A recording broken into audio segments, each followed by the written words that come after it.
Sabrina, je suis la fondatrice de The Helper, la plateforme de bien-être pour les parents et leurs bébés. Et je vous invite aujourd'hui à discuter avec moi sur les galères de l'allaitement. Pas toujours aussi évident, contrairement à ce qu'on pourrait nous faire croire. Et d'échanger sur le sujet. Si vous avez des questions, je vous répondrai. Avec aussi quelques annonces à la fin, si vous restez jusqu'au bout, sur le secteur de parole qui va être démarré sur le mois de juin avec Charlotte. Je vous en dirai un peu plus après. N'hésitez pas à me faire des coucous, à me laisser vos commentaires, à me partager vos propres expériences. On sera super content de pouvoir échanger ensemble et de pouvoir y répondre sans tabou et ni faux semblant. Donc n'hésitez pas. Ce live sera en replay, donc pour ceux qui passent maintenant ou qui voudraient le regarder à tête reposée, ne vous inquiétez pas, je pense qu'on va pouvoir le mettre en replay. Donc pour les galères d'allaitement, pour ma part, ça a été un chemin plutôt chaotique, même si j'ai réussi à tenir la première année d'allaitement. On va dire que ça a été un cycle assez particulier parce que entre les différentes phases normales d'un allaitement, c'est-à-dire le début, donc vraiment l'arrivée du lait, les premières montées, le fait d'arriver à tenir à travers les pics de croissance. Bah, à chaque fois, il y avait des aventures en particulier, ce n'est pas si évident. Et j'avoue qu'à chaque fois que je cherchais sur Google, je n'arrivais pas à trouver les réponses adéquates et je n'osais pas vraiment aller vers une consultante de lactation, alors que c'est quand même assez normal, naturel de pouvoir se retourner vers des personnes qui peuvent nous aider pendant tous ces semaines, ces mois, c'est parfois cette première année. Et ce que je voulais vous partager, c'est que ne vous inquiétez pas si vous avez des questions sur ça, c'est tout à fait naturel. Si le premier geste de l'allaitement est plutôt inné, le fait de le maintenir n'est pas aussi évident que ça. Et on va dire que c'est pour ça que pendant longtemps, même la nature humaine avait trouvé des superfuges pour ça. Et il arrive aussi que pour des personnes, ça soit partie, enfin, particulier dans le sens où ça prenne du temps. Donc je vais vous faire défiler quelques slides pour nous aider, mais si vous avez des questions, n'hésitez pas, je vais essayer d'y répondre. Donc concrètement, la particularité aussi de l'allaitement, c'est que ça vit avec l'enfant. Votre enfant aussi a des cycles en particulier, comme par exemple les fameux pics de croissance, des poussées dentaires, des régressions. Et donc l'allaitement va vivre avec cette évolution. Donc il y a autant de moments calmes, on va dire, ou apaisés ou sereins, que de moments où c'est un peu plus compliqué. Et ce qui est marrant, c'est que même avec les débuts de la motricité, vraiment la grande motricité, c'est-à-dire le fait de commencer à ramper pour bébé ou des choses comme ça. Le bébé commence à bouger pendant l'allaitement. Ce n'est pas juste le bébé comme ça posé. C'est vraiment tonique. Ça, c'est des choses qu'on n'a pas l'habitude de voir. Ça surprend au début, ça peut vous faire peur. Mais c'est des choses assez naturelles.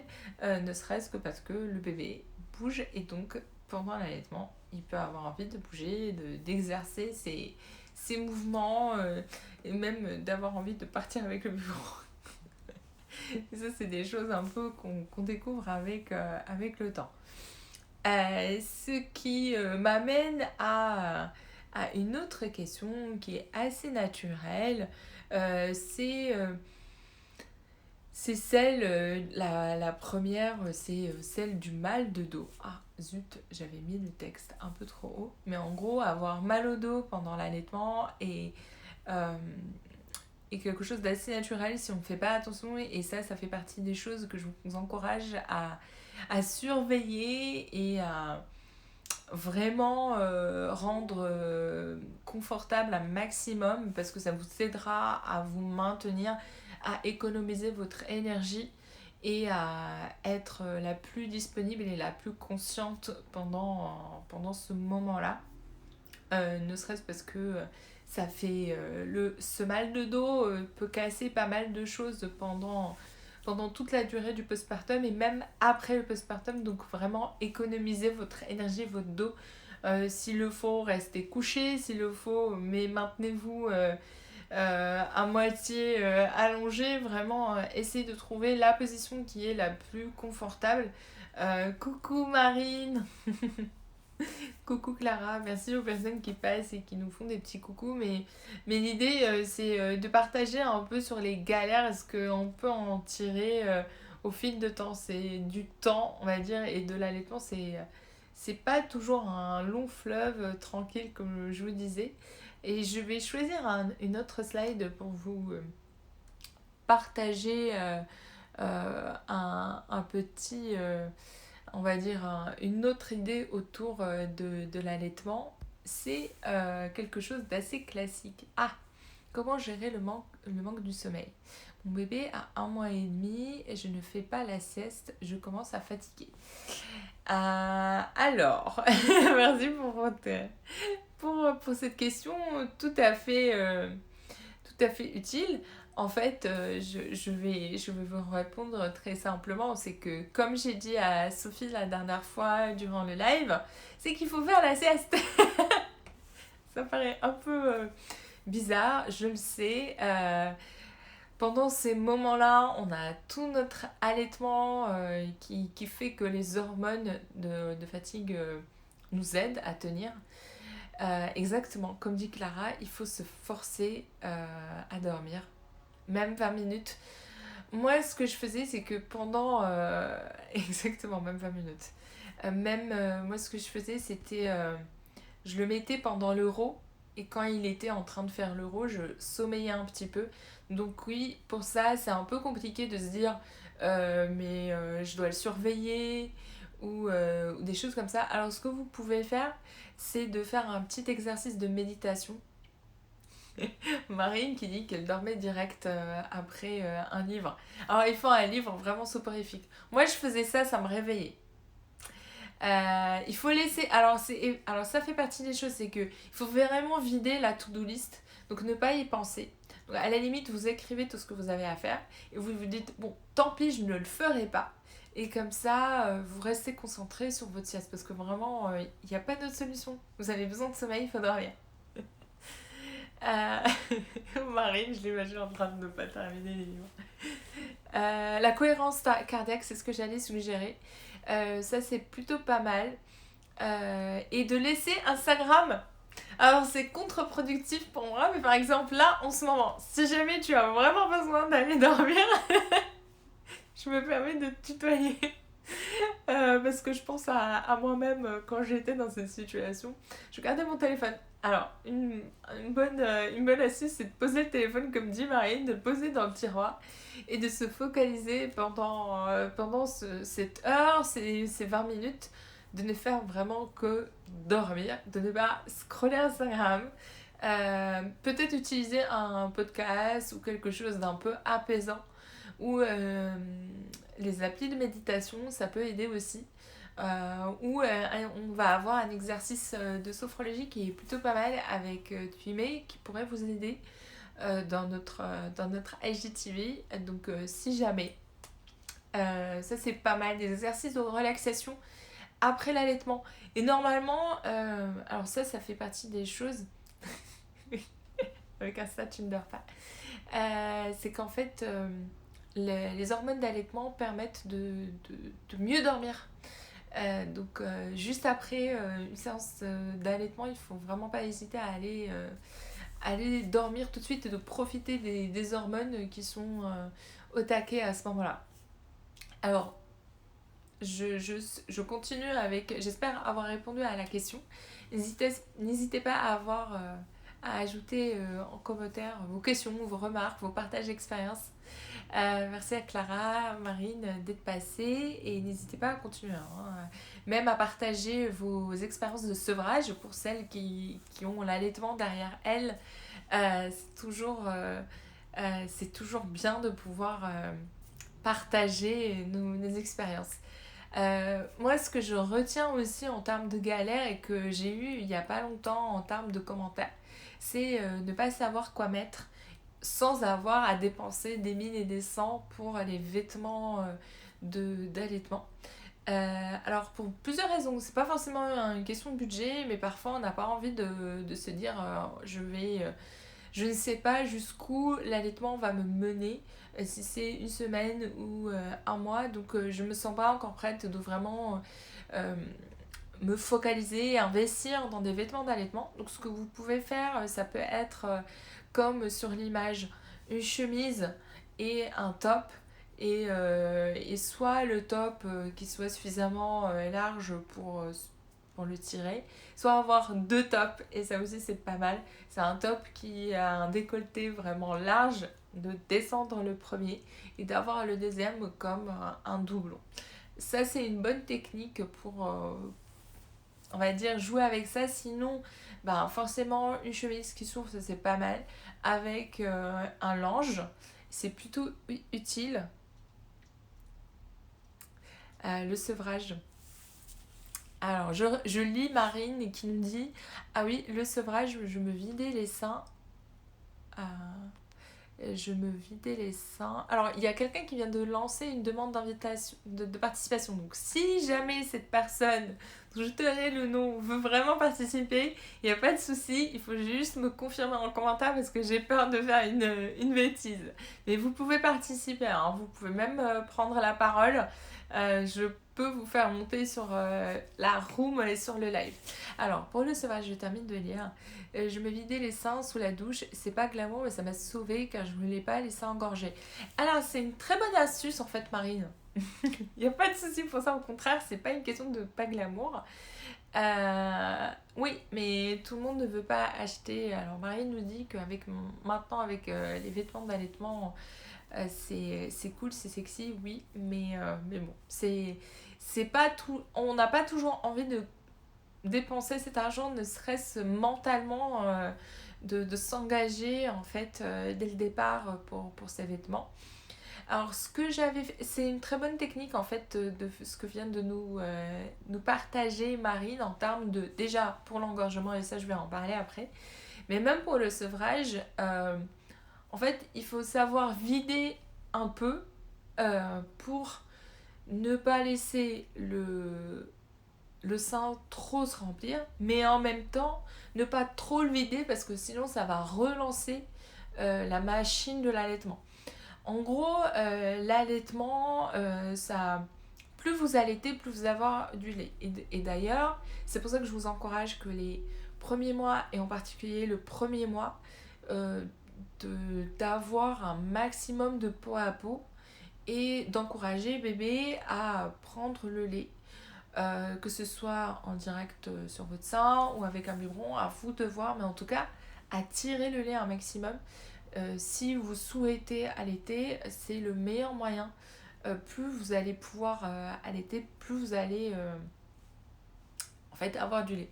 Et du coup, c'est le meilleur moyen aussi pour vous sevrer, enfin pour arrêter le lait. C'est du coup de diminuer le flux, mais pas trop. Et donc le lait va se tarir petit à petit. Et l'eau chaude est une excellente manière pour faire sortir le lait tranquillement parce que c'est le surplus en fait qui sort.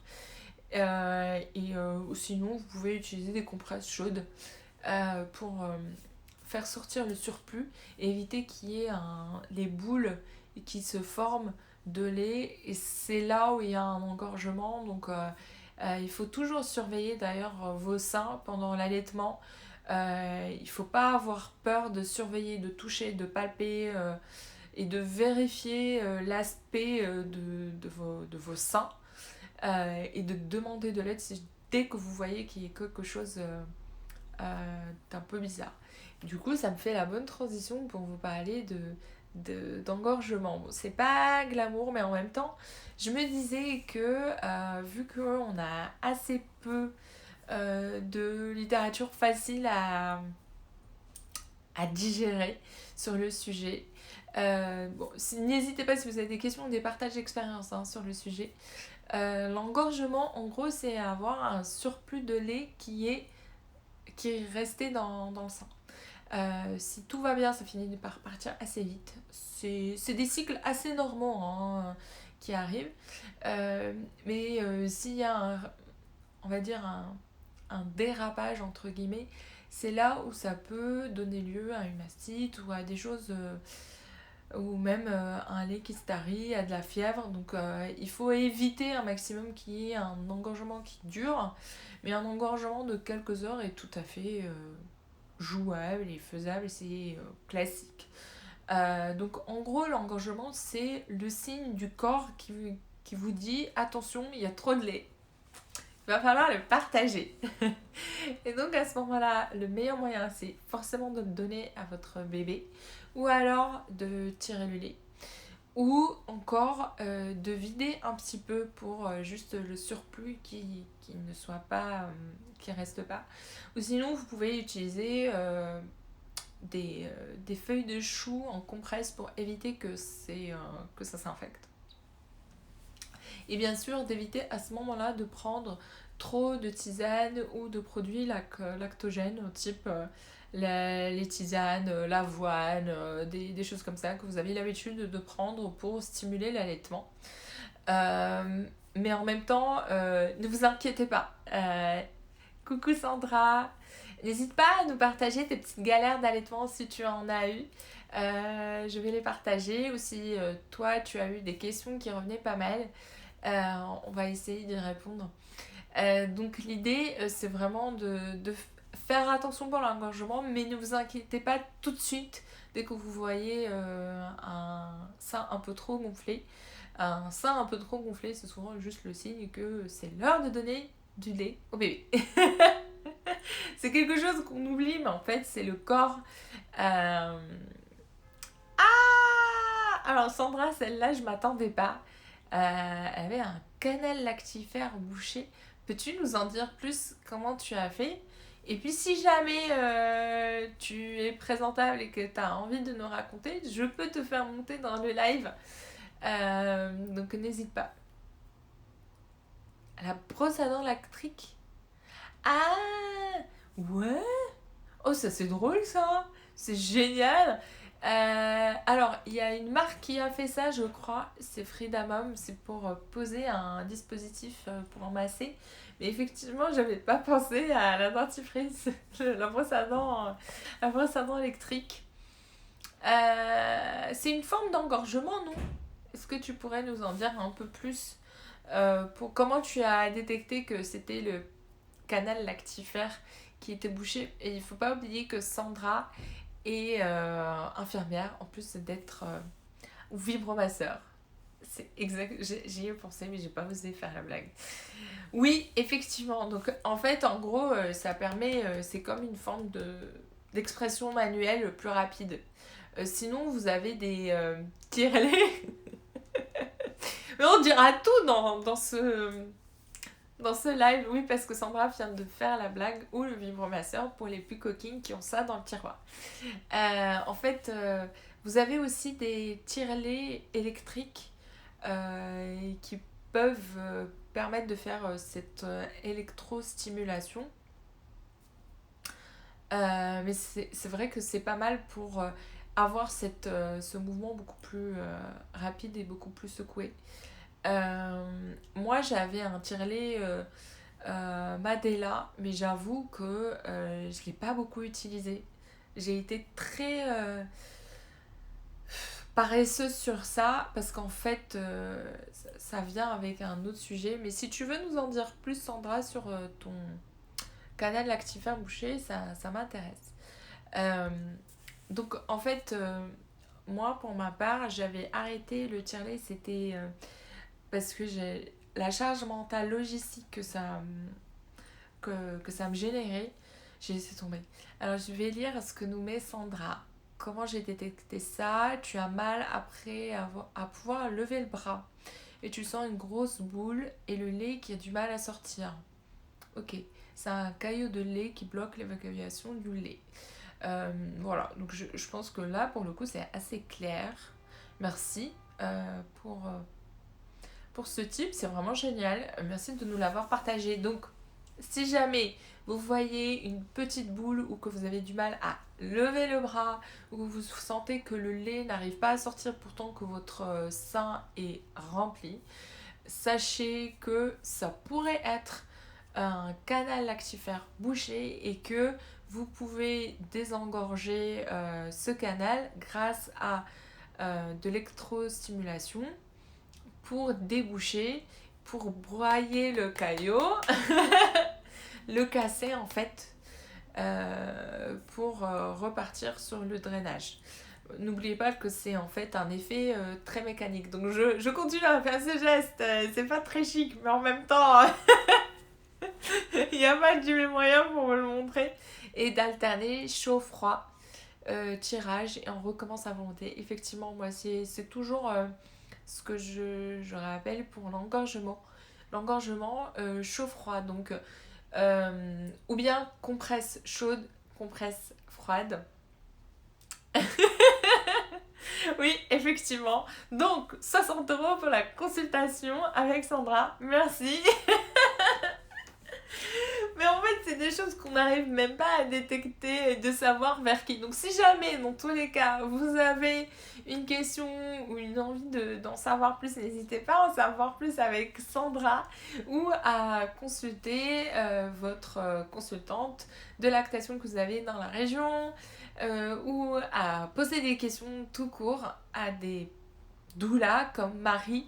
D'ailleurs, pour ça, n'hésitez pas à visiter notre lien dans la bio parce qu'on a un parcours génial pour vous accompagner sur l'allaitement du début jusqu'à la fin avec notre doula accompagnante pour même les mamans allaitantes.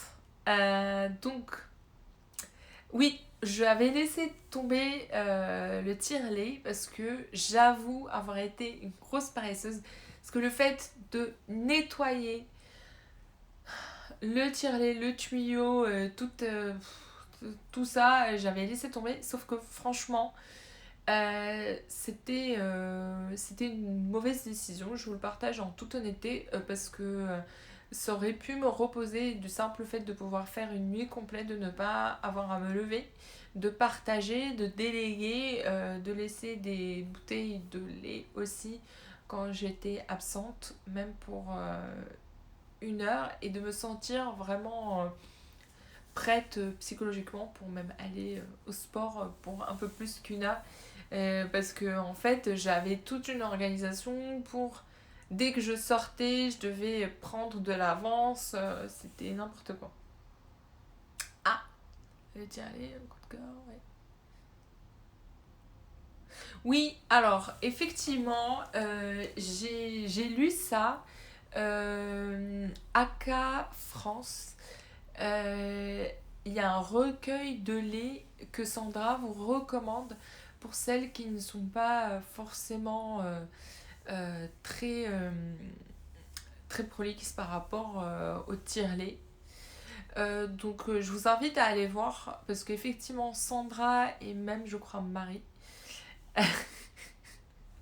Oui, oui, j'ai une flemme.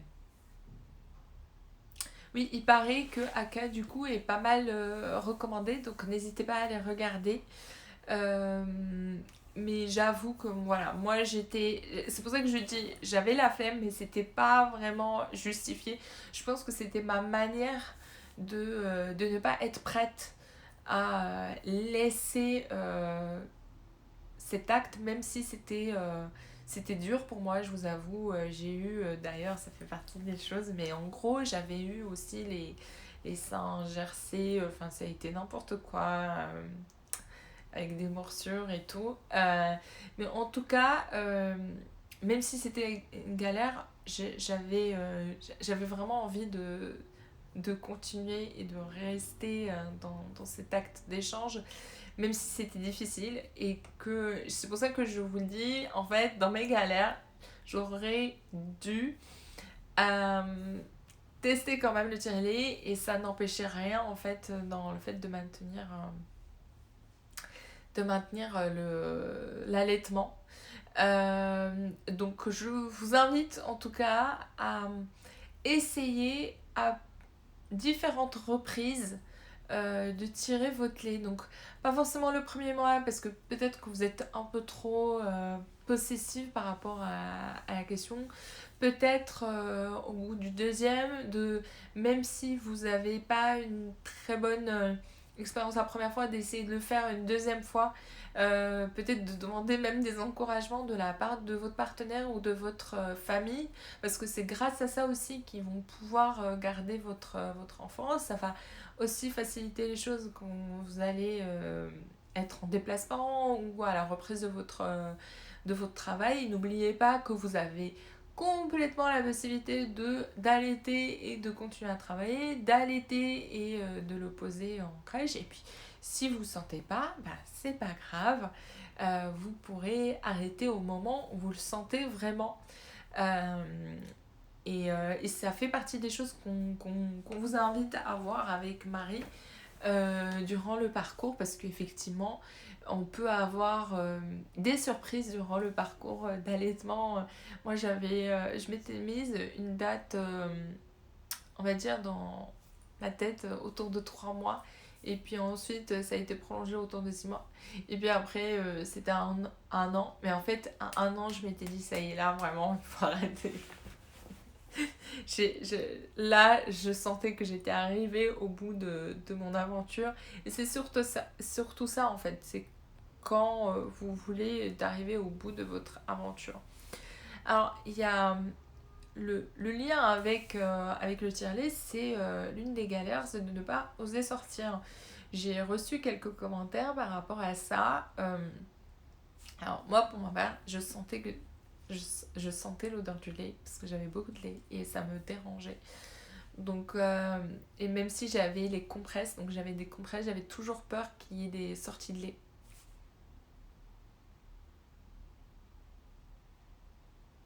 Oui, oui, oui. Oui, l'idée, Clara nous répond que si on tire le lait, il faut qu'il soit donné au bébé, sinon on stimule la lactation. C'est effectivement ça, le tire-lait, c'est comme je disais tout à l'heure, c'est une forme de stimulation de lactation, c'est pas pour le sevrage.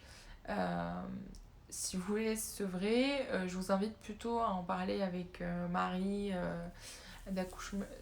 accoucher sereinement. Euh, je savais pas que Aka drainait. Alors, Sandra précise que Aka draine sans stimuler de la même manière que les tire-lait. C'est une bonne alternative du coup. Waouh, les changements qu'on peut avoir en quelques mois, c'est dingue. Ce que je voulais vous partager, c'est qu'effectivement, n'hésitez pas à sortir, c'est pas en dehors des vêtements. Il y a des choses qu'on n'est pas prête forcément à faire.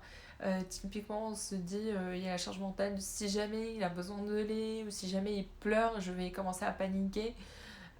Oui, c'est normal. Les premiers mois, quand bébé pleure et qu'on allaite, on a tout un stress qui est lié à ça, mais vous allez vous habituer.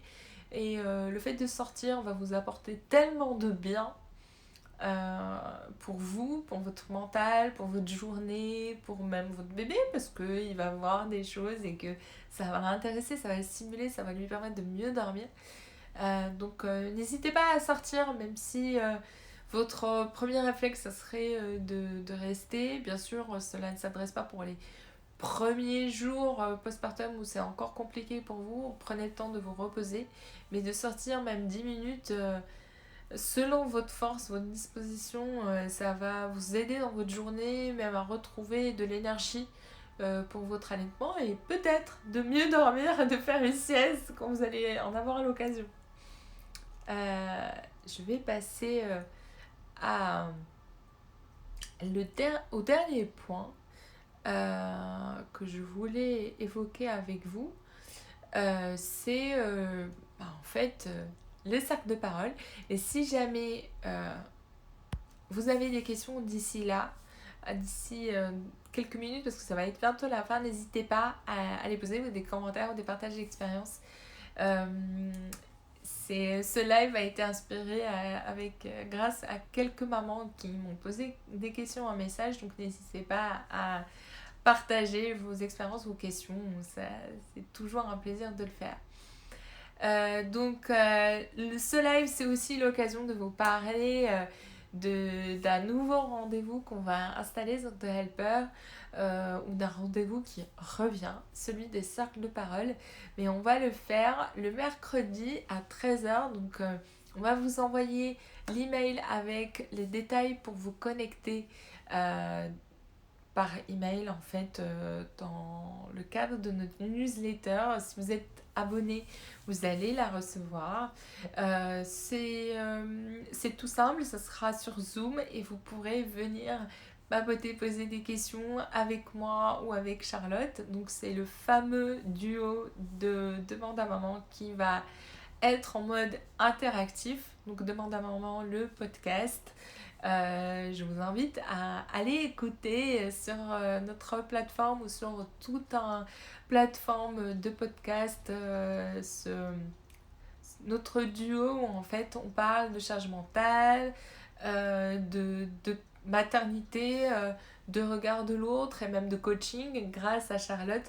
Donc l'idée, ça sera de vous faire parler plus que nous et de vous écouter, d'échanger aussi sur la vie de tous les jours, mais surtout de nous occuper de vous. Demande à maman, produit par The Helper, mais l'idée, ça serait de vous aider durant votre journée, votre semaine, à échanger, à avoir des astuces pratiques, donc certainement autour d'un thème particulier. Et l'idée, c'est de nous occuper de vous, de répondre à vos questions, de vous poser une simple et importante question. C'est comment vous allez, parce que c'est pas rien, comment vous vous sentez, et comment on peut vous aider si vous en avez besoin. J'espère que vous serez nombreuses, et même nombreux, pourquoi pas, à nous rejoindre. L'idée, c'est de pouvoir partager, échanger, retrouver des astuces ou des témoignages qui peuvent vous aider concrètement, comme ce qu'on a fait là durant ce live. Je vais vous mettre ce live aussi en replay. N'hésitez pas à revenir en commentaire ou en message et à nous poser des questions. Ça sera avec plaisir qu'on y répondra. Ce live était autour des galères de l'allaitement. Si vous en avez, n'hésitez pas à nous poser des questions, mais en tout cas, si vous avez des questions qui sont un peu plus longues, complexes ou intimes, n'hésitez pas à les poser aussi à Marie qui lance un parcours sur l'allaitement de A à Z sur notre plateforme. Ça sera le 28 entre midi et 2 si je ne m'abuse, et vous pourrez le revoir en replay si besoin. N'hésitez pas à visiter notre plateforme. On est là pour vous aider à mieux vivre, mieux dormir, mieux vous sentir en famille. C'est The Helper, THEHELPR.fr. Et c'est Boutena, la fondatrice, qui était ravie d'être avec vous aujourd'hui. N'hésitez pas à nous poser des questions, on est là pour vous. À très bientôt. Merci à Sandra, Marine et Clara d'être passées. Ça me fait toujours plaisir de vous voir et d'échanger comme ça durant les lives. À très vite.